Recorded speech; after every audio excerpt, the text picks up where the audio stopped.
కొంతమంది broken relationships బట్టి వారి జీవితాల్లో గాయాలు, మనుషులు చేసిన ద్రోహాలు, ప్రేమిస్తున్నానని చేసిన ద్రోహాలు, నేను సంరక్షిస్తానని ద్రోహాలు, ఇలాంటి అబ్యూజ్లు. కొంతమంది ప్రేయర్ రిక్వెస్ట్ పంపిస్తే, చాలా మంది పంపిస్తున్నారు, కొంతమంది ఈ సంబంధించిన విషయాలు ప్రేయర్ రిక్వెస్ట్ జనరల్ పంపించేటప్పుడు ఇంతమంది ఉన్నారా, ఇంతమందికి మరలా అవుతుందా? ఇవన్నీ చూసినప్పుడు ఎమోషనల్ గా ఆ వ్యక్తుల జీవితాలు ఎలా ఉంటాయో అర్థం చేసుకోగలుగుతాం.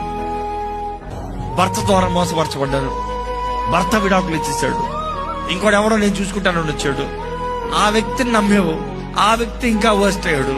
ఇప్పుడు నీ స్థితి ఉంది ఎట్లుంది, ముందు కన్నా ఇంకా వర్స్ట్ అయ్యింది. చూసి అలాంటి వ్యక్తులు ఎలా ఉంటారని చూసినప్పుడు విరిగిపోయిన పరిస్థితులు ఉంటారు. వారి జీవితాలు చూసినప్పుడు వెర్రగొట్టబడిన పరిస్థితులు ఉంటాయి. ఏ మాత్రం ఆనందం లేదు, ఏ మాత్రం సంతోషం లేదు, ఏ మాత్రం తల పైకెత్తుతానికి లేదు. మారాలాంటి బ్రతుకులు. నెక్స్ట్ చూసినప్పుడు ఇది చాలా మందికి ఉండే గాయాలు జాగ్రత్త వినట్టే. కొంతమందికి అంట ప్రార్థన చేసి నెక్స్ట్